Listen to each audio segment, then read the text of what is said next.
So Liz, we're talking about being parents. We talked about in the first video about my journey into becoming a father. Mm-hmm. And now I'd like to hear from you. How has it been, like your journey into motherhood? And what's it like now? Do you have like 3 hours for this video? Probably, yeah. What the question is? What do you want to know? Well, what changed for you when you became a mother? Let's start there. Probably, I mean, I imagine, you were pregnant. That was a huge shift for you. A lot happened there. Mm-hmm. I don't know, wherever you want to begin on What that journey. changed? Well, I would say that what changed for me was basically my whole life. Mm-hmm. Like, yeah, it's been like I always tell this to my friends, and they're kind of shocked when they hear it. They come to me and ask me like, "Oh, how is it to be a mom? Like, would you recommend it?" And I always say like, for me, becoming a mother was both the most, like the best experience and the worst thing that had happened in my life. Mm-hmm. Both things at the same time, because yeah, it's been pretty intense actually, and I do feel like it's getting better and better. Mm-hmm. Like the more I get used to it, and like my son, like Alexander, grows up, and then he gets like more of his own personality, and it's getting much more fun. Mm-hmm. But yeah, it's been really, it's like a roller coaster. Mm-hmm. Like first when I found out I was pregnant, I was like, okay, so I felt always ambivalent to a point where at one point I was like, no, I'm not having kids, like this is it. And then when I got pregnant, I realized that that was more like a bit of my fear Mm-hmm. of losing my freedom, which actually kind of happened. Like it came true. But I really did want to have a kid, because when I found out like that I was pregnant, I was pretty scared. Mm-hmm. But also like my whole being was like, yes, Mm-hmm. let's have this kid. Mm. And I did feel like a welcoming opening, where before it was like, oh, I don't know, I don't think I want to, I'm not sure, like because as women we do feel pressure a lot, or at least as in my case, I'm from Latin America, I have a family that's pretty big. Mm-hmm. And so I did feel a bit of that pressure. Like I was in my mid-30s already, and people was asking me like, are you gonna have a kid? Like your eggs are getting old, stuff like that. And I was like, fuck off, I don't know if I want, no, I don't want to have kids. Mm-hmm. So I don't know if part of my ambivalence also was maybe a rejection of that pressure, Mm-hmm. like that social pressure that made me react in a way that was like, no, like I'm not that kind of woman, I don't want to have kids. Mm-hmm. I want to be like my own woman and have freedom, because I do love freedom. I love traveling, and I used to be a kind of person that would leave everything Mm-hmm.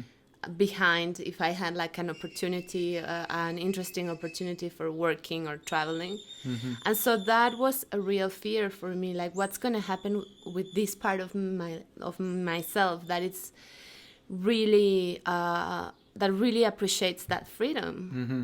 that doesn't like to commit Mm-hmm. to anything or anyone. So yeah, basically when I had Alexander, like I had to face that the grief of losing that part of me. Do I have like a bug? Uh-huh. And I think that's still happening actually. So there was a lot, like I had a lot of fear of first being pregnant and like going every month to the ultrasound and finding out whether he was fine or not. Like Yeah. a lot of fears that I didn't have before came up. And then yeah, when I like then going through labor, that was such an experience for me as well, that moment. And then having him, and okay, I came home and I thought I knew how to take care of babies because I have 3 brothers and 2 of them we are really separated, like, Or a lot younger. yeah. So I was used To to take care of babies, but nothing prepared me to experience, like I did experience this paralyzing fear of, okay, so I'm here in my house with this tiny creature and I have no idea what to do with him. And I felt this like I guess my version of you feeling really like a teenager was, my version was like, I want my mom. Like, I don't want to take care of this by myself. Like, I can't do this. So and then, yeah, it's of course like all those feelings of, I was in like ecstasy with so much joy looking at that little face, and also paralyzed with fear, and like exhausted and not knowing really well what to do. And fortunately I did have my mom with me, and you were very helpful as well. So yeah, the first year was like just adjusting and feeling into this grief, like really these feelings, like you were exploring, like expressing like this, sometimes these feelings of, I don't want to have a baby. I said I didn't want to have a baby, and now I have this baby and I don't want to be a mother. Like, and so the grief is like grieving for the life you had, the freedom you had before. Grieving for the freedom I had before, or the freedom I thought I had before. Grieving for that Liz that I had in my mind that was not anymore and will never be. And also, like, a lot is going on in my body. Like, my body's not, like, suddenly I'm fat and I don't like myself, and I feel really insecure, and I want to be thin again, and like I don't know what to do, and this is not the right moment for me to go on a diet because I'm breastfeeding, and it's like a lot is happening. And so, yeah, like facing those emotions you mentioned, I also had them. Like, sometimes I just remember I would wake up and say, I really just want to take my car and leave. I want to leave this child and this family. I don't want to be here. Wow. And then feeling that, because that's something, like, these are the things no one tells you. Like, we don't speak about that because what's the other people gonna think of me if I say this? Yeah. Right. It's like, what kind of human being, like, what kind of person am I if I'm wanting to abandon my 3-month-old baby? And even, like, I imagine, like, as a man, that can be pretty horrible. But as a woman, as a mother, like, that, I imagine the self-judgment there was pretty strong. Like, Yeah. am I a bad mother? I'm the worst mother ever. Like, but and then I imagine probably a lot of women feel that, though. And you know what? In that moment, I understood women that actually do it. Because it's like, man, this motherhood is not for everyone. I just realized it. I was like, that's not like the fact that we are, like, our bodies are able to do it doesn't mean that every woman is capable of being a mother. It requires a lot of self-sacrifice. It requires a strength that I don't think everyone has, to be honest. And I think, like, I agree, but I think it's also, like, I know for me, and I want to see if it's been like this for you, it's like, it has called forth more of me, like, more of my capacities. It's kind of like, I see having a kid as, like, it's actually been very much like being in some kind of intense training, like training for, how I imagine it would be like training for the special forces in the army, or being in a monastery, like training to be a, you know, some kind of monk who are like completely focused, and it's really intense, and it like almost, it like breaks you in a way. Yeah. I think for me, at least, parenting has been like that. It's like it calls forth resources in me that I didn't even know I had. Yeah, totally. It has, but and it also has felt like I don't have a choice. Like I remember me telling you sometimes, like I want to leave. I don't want to be here. I don't want to be this guy's mom. I don't want to be a wife. I just want to leave. But like I was feeling like I did not have a choice. Like I was feeling like I have to do this. Like because in my mind I was like, I had zero judgment for women that actually leave. Like suddenly I understood, and I was like, man, like woman, I understand you. Like if you decided to leave your kid, I actually get it. But in my mind, that was not a possibility for me. So in a way, I did feel like I had no choice. Like I have to be here. Like part of me doesn't want to be here. I feel a lot of pain. Reminds me a lot of meditation, like sitting in meditation for many hours on a retreat or something. It's like, in a way, there is the choice, like you could leave, but there's like, you made a commitment, and obviously this is a much deeper commitment, but still it's like okay, I'm gonna stay. I remember you told me you have a choice, and I'm like, no, I don't have a choice. What are you talking about? I can't leave this kid.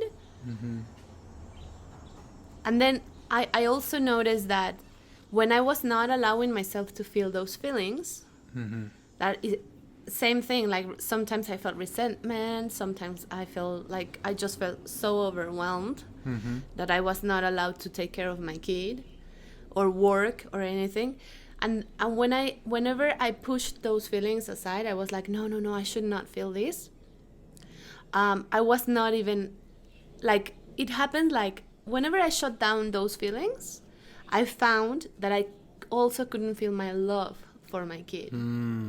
Yeah. So suddenly I was in a limbo also, like I'm not feeling anything. Like how come I look at this child and I don't feel love for him? I'm like the worst mother ever. Because I don't feel like I don't want him anymore, but I also don't feel like I love him. So what is happening? So when we don't allow ourselves to feel the quote negative or horrible feelings, that seems to turn off the Like positive ones too. it's like all feelings shut down for me. So what I had to do is like just sit with my feelings of grief and anger and pain and guilt and everything that I was feeling. Like, okay, I want to run away, and I have to sit with this and just like cry for hours in the bathroom by myself, because I also didn't want anyone to see me like that. And then the more I allow myself to feel that, the more I could feel my love afterwards and say like, no, I actually do want to stay. I actually do love this kid. And you have capacity for choice. Yeah. There. And now I'm choosing And this. now you're choosing. Yes. Right. And also what I found is like you need a lot of support. Yeah. Like I found I couldn't do this by myself. Deal with all these feelings and feed this kid and be present, because I also wanted to be a present mother. So it felt like a battle inside of me until I realized like, oh, I need help. Women, we need help. That's like, I understood like this is why we did this in tribes before. Right. Because this is an experience that we can't possibly do alone. We need our people. Our people, and maybe other people, like maybe strangers, to tell them our deepest, darkest feelings that we don't want to share or are ashamed to share with our loved ones. But this darkness that comes with being a parent needs to be seen as well. Yeah. Something that has come to me is when you've mentioned freedom, like the loss of freedom, or and the grief about that. I know that for me, recently I've been realizing that it's like, yeah, part of my resentment and my feeling a bit like a victim of my circumstances was around like, oh, like I'm not, yeah, like I don't have freedom anymore. I'm not, like I don't own my time like I did before I was a father. And that brings up a kind of resentment. But something I've been realizing recently is like that I'm finding a new kind of freedom, which sounds completely paradoxical because it's the freedom of taking full responsibility. Like choosing and going like, okay, I'm going to choose to be fully responsible for myself and for my emotions and for my reactions. And that sounds like non-freedom, but it's actually, it's like the difference between like freedom from responsibility, which is what I thought I wanted, but I'm finding like a new kind of freedom in responsibility.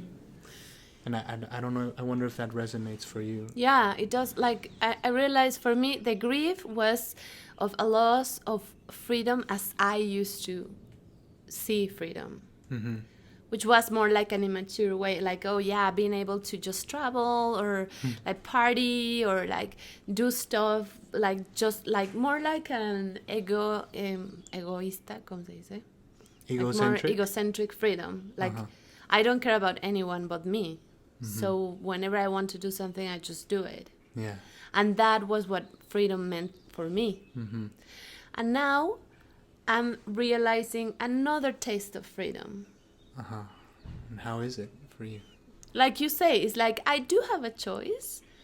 I can take care of myself and like see what my needs are. You can take I care. can. Like I can realize like, okay, like I'm taking care of this other human being that definitely needs me, but that doesn't mean that I have to leave myself aside. So like, and that's my choice. So Yeah. taking like also my time to realize, what do I need? What are my needs right now in this new phase? And then just ask for help or ask for what I need. And I know for some women some women it's not as easy because I have a lot of help and I have a lot of like my lifestyle allows me to have more freedom, and maybe for other women it's not like that. But even that, like I imagine that there's a way to find that as well. Like it's connected to self-care. In my case, it's like just really feeling to how can I self-care before I take care of others. Right. Which is really the only way you can actually take care of others, if you're resourced in yourself. Yeah, and that brought me out of this place of feeling like a victim. Like, oh, I don't have a choice. I have to take care of this child and I have to work. And then, like, how am I going to take care of myself? Because I have, like, that was me playing the victim for myself. Until I realized, like, no, that's not true. I actually can take a moment to feel into what I need. Maybe finding that I don't even know what I need. And that's where I am. And then just like from that moving like little steps, like, okay, so I just need to talk about this. Or I need to eat well, or I just need to ask my mom or my husband, you know what, I don't want to take care of Alexander for today or the next 2 days. And that's what I need right now. And then like little by little connecting with my true feelings gave me more freedom.